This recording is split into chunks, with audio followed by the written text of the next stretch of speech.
Hello friends, आज हम अध्याय अंतरराष्ट्रीय व्यापार के भाग 2 पर चर्चा करेंगे। तो फ्रेंड्स, इस वीडियो में हम चर्चा करेंगे अंतरराष्ट्रीय व्यापार के महत्वपूर्ण पहलू पर, अंतरराष्ट्रीय व्यापार के प्रकार पर, मुक्त व्यापार पर और विश्व व्यापार संगठन पर। तो चलिए आगे बढ़ते हैं और शुरुआत करते हैं अंतरराष्ट्रीय व्यापार के महत्वपूर्ण पहलू पर। दोस्तों, जैसा कि हम जानते हैं, अंतरराष्ट्रीय व्यापार के 4 महत्वपूर्ण पहलू हैं। पहला, व्यापार का परिणाम। दूसरा, व्यापार संयोजन। तीसरा, व्यापार की दिशा। और चौथा, व्यापार का संतुलन। तो चलिए आगे बढ़ते हैं और इन सभी पक्षों पे एक एक करके चर्चा करते हैं। तो शुरुआत करते हैं हम व्यापार के परिणाम से। दोस्तों, व्यापार की गई वस्तुओं का वास्तविक तौल परिणाम कहलाता है। हालांकि ये पॉसिबल नहीं है कि सभी व्यापारिक सेवाओं को तौला जा सके, इसलिए व्यापार की गई वस्तुओं और सेवाओं के कुल मूल्य को व्यापार का परिणाम के रूप में जाना जाता है। चलिए अब हम आगे बढ़ते हैं और अपनी चर्चा अंतरराष्ट्रीय व्यापार के महत्वपूर्ण पहलू पे जारी रखते हैं। अब हम चर्चा करेंगे व्यापार के संयोजन पे, अर्थात व्यापार संयोजन। दोस्तों, व्यापार संयोजन का अभिप्राय है देशों द्वारा आयातित और निर्यातित वस्तुओं व सेवाओं के प्रकार में हुए परिवर्तन से, अर्थात आयात और निर्यात वस्तुओं और सेवाओं में परिवर्तन ही व्यापार संयोजन कहलाता है। अब देखते हैं कि ये परिवर्तन आखिर कैसे होता गया। तो पिछली शताब्दी के आरंभ में प्राथमिक उत्पादों का व्यापार जो था वो प्रधान था, अर्थात मेन था। बाद में समय बदलता गया और निर्माण क्षेत्र की वस्तुओं का आधिपत्य हो गया, अर्थात विनिर्मित वस्तुओं की प्राथमिकता हो गई। और वर्तमान समय में सेवा क्षेत्र तेजी से आगे बढ़ रहा है। सेवा क्षेत्र जिसमें यात्रा, परिवहन तथा अन्य व्यावसायिक सेवाएं सम्मिलित हैं, इनकी व्यापार जो है दिन प्रतिदिन बढ़ती जा रही है। इनफैक्ट अगर आप ये ग्राफ देखें तो ये ग्राफ 1980 से 2000 के बीच में वस्तुओं और सेवाओं का कुल व्यापार का ग्राफ है। तो आप देख सकते हैं कि इस समय के दौरान किस प्रकार वस्तुओं और सेवाओं के व्यापार में वृद्धि हुई है। चलिए अब हम आगे बढ़ते हैं और अपनी चर्चा अंतरराष्ट्रीय व्यापार के महत्वपूर्ण पहलू को जारी रखते हैं और हम व्यापार संयोजन पे अपनी चर्चा को जारी रखेंगे। दोस्तों, आप इस ग्राफ को ध्यान से देखिए। ये ग्राफ कुल विश्व बाजार में विभिन्न वस्तुओं समूहों के अंश को दिखलाता है। इस ग्राफ को अगर आप देखते हैं तो आपको ज्ञात होता है कि मशीनरी और परिवहन उपकरण, ईंधन और खनन उत्पाद, कार्यालय और दूरसंचार उपकरण, रसायन, मोटर गाड़ियों के पुर्जे, कृषि तथा वस्त्र व्यापारिक माल का जिनका संपूर्ण विश्व में व्यापार किया जाता है, ये एक बड़े भाग की संरचना करते हैं, अर्थात बड़े एरिया को कवर करते हैं।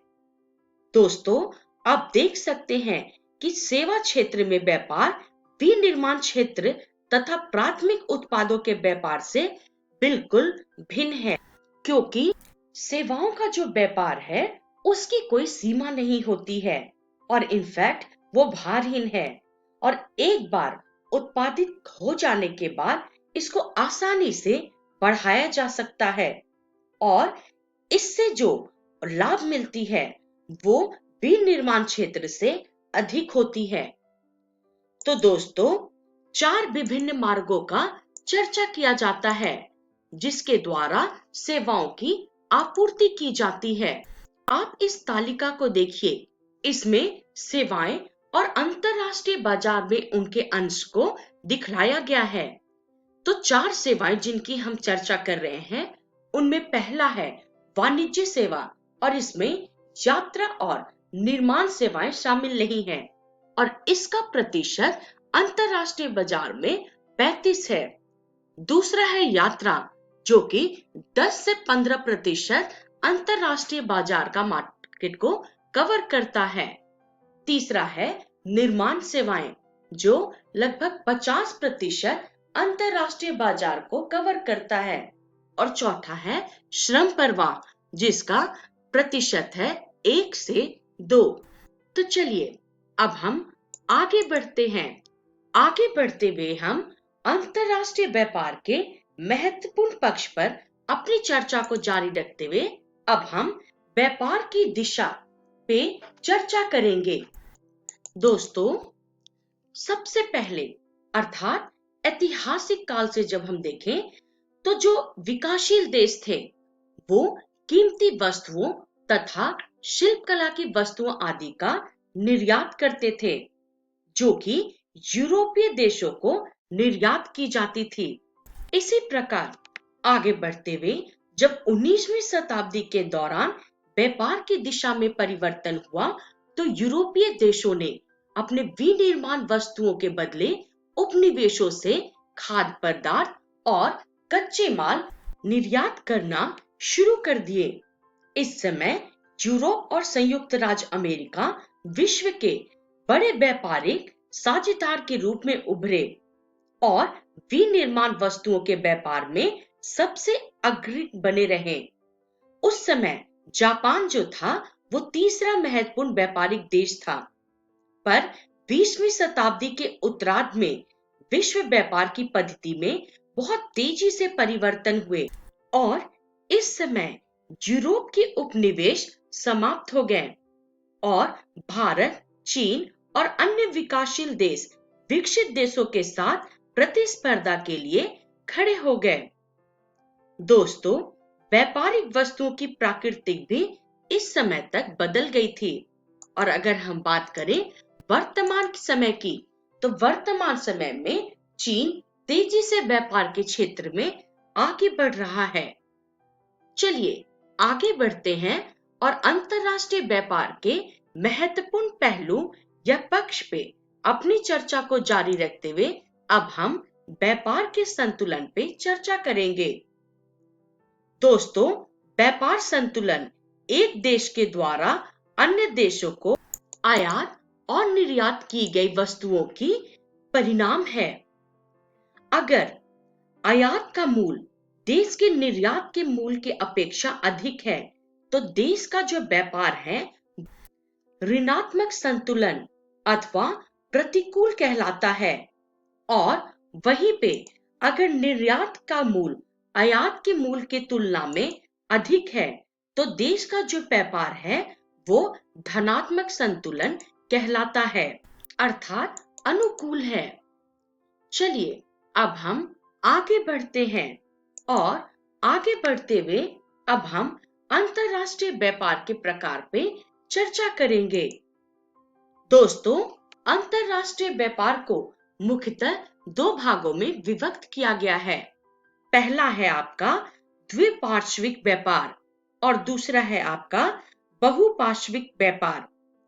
तो जब द्विपार्श्विक व्यापार की बात करते हैं, तो इसका अर्थ है 2 देशों के द्वारा एक दूसरे के साथ किया जाने वाला व्यापार। इस प्रकार के व्यापार में एक देश अपने कुछ वस्तुओं के बदले दूसरे देशों से कुछ वस्तुओं को आयात करता है। जैसे कि मान लीजिए एक देश है, वो दूसरे देश को कच्चा माल निर्यात करता है और उसके बदले वो दूसरे देश से बने हुए वस्तुओं का आयात करता है। तो इस प्रकार के व्यापार को द्विपार्श्विक व्यापार कहते हैं। दोस्तों, अब दूसरा है बहुपार्श्विक व्यापार, अर्थात बहुत से व्यापारिक देशों के साथ किया जाने वाला व्यापार। दोस्तों, अनेक देश जब एक साथ मिलकर व्यापार करते हैं, तो ऐसे व्यापार को जो है हम बहुपार्श्विक व्यापार कहते हैं। तो चलिए अब हम आगे बढ़ते हैं और अब हम चर्चा करेंगे मुक्त व्यापार पे। तो दोस्तों, जब दो देशों के मध्य व्यापारिक बाधाएं हटा दी जाती हैं, जैसे कि सीमा शुल्क खत्म करना, तो इसे मुक्त व्यापार कहा जाता है। अगर हम बात करें मुक्त व्यापार के लाभ से अर्थात इसके गुण से, तो इसमें घरेलू उत्पादों एवं सेवाओं को अंतर्राष्ट्रीय प्रतिस्पर्धा मिलती है, जिससे उत्पादन की गुणवत्ता में वृद्धि होती है और फलतः व्यापार में भी वृद्धि होती है। वहीं दूसरी ओर अगर हम इसकी दोष या हानि की बात करें, तो विकासशील देशों में समुचित विकास न होने के कारण विकसित देश अपने उत्पादों को उनके बाजारों में अधिक मात्रा में भेज देते हैं, जिसके कारण विकासशील देशों की अर्थव्यवस्था प्रभावित होती है और उनके अपने उद्योग जो हैं वो बंद होने लगते हैं। तो दोस्तों, मुक्त व्यापार का एक ओर जहां पे लाभ है, तो दूसरी ओर उसका हानि भी है। चलिए अब हम आगे बढ़ते हैं और अब हम चर्चा करेंगे विश्व व्यापार संगठन अर्थात WTO पे।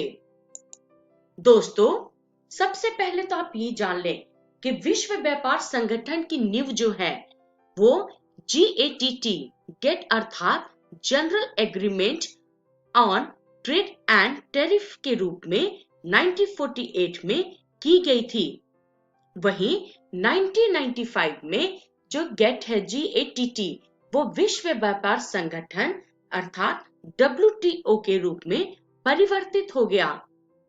दोस्तों, विश्व व्यापार राष्ट्रों के मध्य जो है विवाद को निपटाने का कार्य करते हैं, अर्थात ये सभी राष्ट्रों के व्यापार पे अपना नियंत्रण बनाए रखते हैं और ये संगठन दूरसंचार और बैंकिंग जैसे कार्यों में भी सम्मिलित होते हैं, अर्थात इनका प्रभुत्व इन सेक्टर में भी होता है।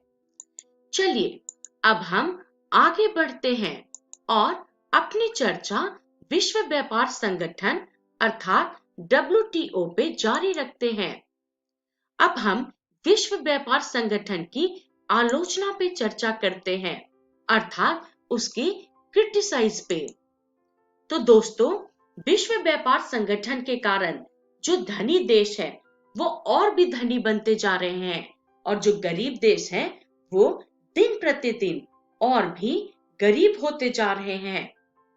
दोस्तों, इस संगठन में केवल कुछ राष्ट्रों का प्रभावशाली वर्चस्व है, जबकि अन्य राष्ट्रों को उनके निर्देशों का पालन करना होता है।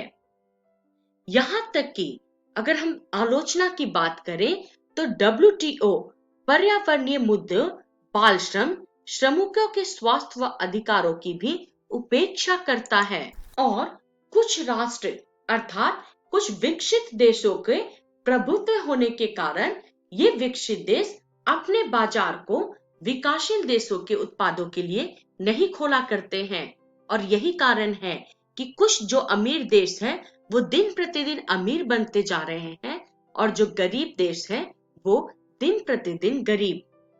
तो चलिए अब हम आगे बढ़ते हैं और चर्चा करते हैं कि इस वीडियो में हमने क्या सीखा। तो दोस्तों, इस वीडियो में हमने अंतरराष्ट्रीय व्यापार के महत्वपूर्ण पहलू, अंतरराष्ट्रीय व्यापार के प्रकार, मुक्त व्यापार और विश्व व्यापार संगठन पे चर्चा की, जिसका रेफरेंस भूगोल कक्षा 12 की पाठ्य पुस्तक है।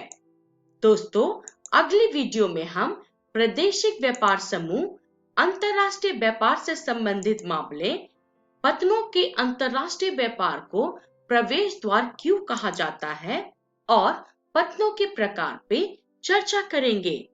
तो हम जल्द ही मिलेंगे, तब तक के लिए धन्यवाद।